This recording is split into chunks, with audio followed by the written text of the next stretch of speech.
What's up, guys, and welcome back to Book Up Entertainment. So, Advocate Teffo just appeared on the MCG Podcast, and that episode is currently trending right now. And Advocate Teffo, he spoke of something very, very serious, and he dropped an explosive allegation. So, Advocate Teffo claimed that whilst he was imprisoned, the head of the correctional facility called him into his office and offered him 45 million rands on one condition only, and that he must drop the Senzo Meyiwa case and focus on his legal career instead. Bang, right there. Advocate Teffo just dropped it whilst speaking with McG on the podcast. So definitely this is something huge because this accusation, it suggests an attempt to silence or sideline him using money. So in essence, this sort of implies, that there are powerful interests that may be trying to bury the truth behind what happened to Senzo Meyiwa. So if this is true, it raises critical questions like number one, who authorized such an offer? Why would someone pay so much money, to try and remove Advocate Teffo from the case? What does Advocate Teffo know that is considered maybe damaging to the case in itself? So whether or not people believe Advocate Teffo or not, that allegation, it adds another layer of mystery and political intrigue to the already controversial Senzo Meyiwa case.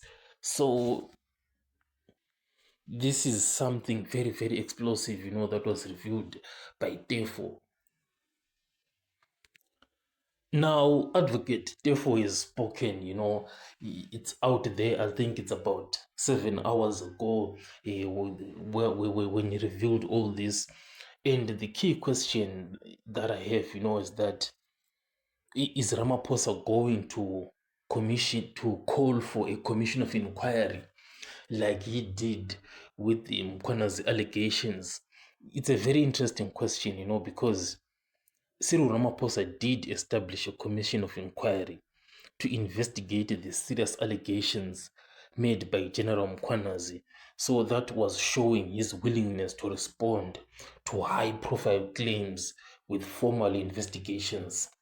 So now regarding the Senzo Meyiwa case and this recent explosive claim by Advocate Teffo about bribery attempts to drop the case, it's less clear, whether Ramaphosa will initiate a similar commission of inquiry. So there are a couple of reasons why, Ramaphosa is not going to call for that commission of inquiry, because the Mkwana's allegations, they were focused on corruption and misconduct within the security cluster, directly linked to government officials and state institutions. Now, the Senzo Meyiwa case, even though it's politically and socially sensitive, it involves a criminal investigation and trial process, primarily under the justice system rather than a political commission. So, if there is evidence or like credible evidence of bribery or involving state actors, maybe Ramaphosa might consider a commission to restore public confidence. Because what they want, is to maintain that public trust with these institutions. So what does this mean? Because obviously we all know that those allegations, they are not going to be touched on at the Meyiwa trial. Does this mean that these allegations are just going to disappear just like that? There is a real risk, that those allegations could be quietly ignored or dismissed, especially if there isn't enough public or media pressure, to keep the story alive. Because one thing that is certain right now, it is that, SABC and Newsroom Africa, they did not touch on this story that is being spoken about there at MCG Podcast. I think one of the reasons why is because that MCG Podcast, it's seen as an unprofessional media platform by the likes of the traditional media houses. They don't have that kind of respect for that kind of a platform.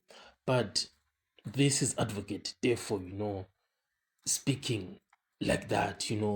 So obviously it's going to be trending on social media, in the public, but is it going to gain momentum starting from tomorrow, going forwards? It's most likely going to just disappear just like that.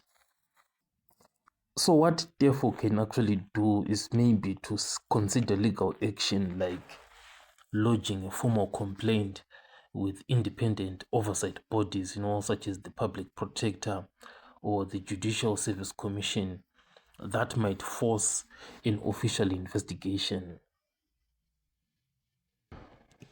So, whilst I was watching that, I was wondering in the back of my mind, like, what is Advocate therefore trying to achieve, by revealing this now? What is he trying?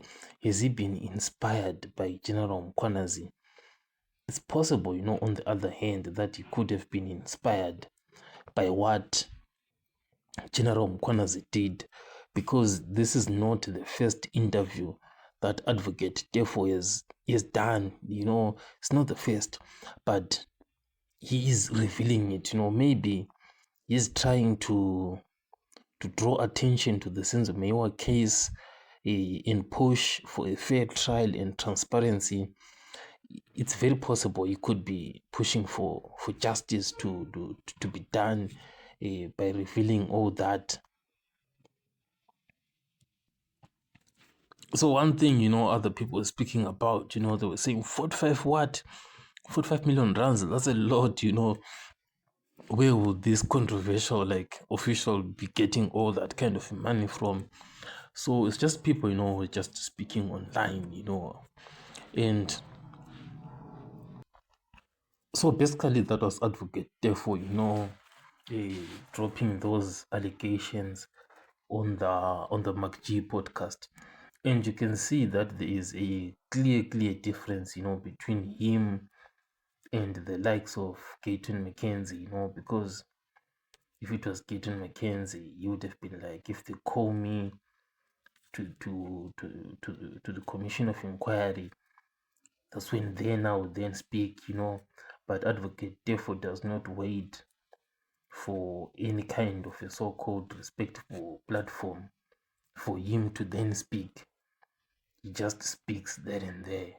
So this is my review for what Advocate therefore just said. I'll catch you guys on the next one.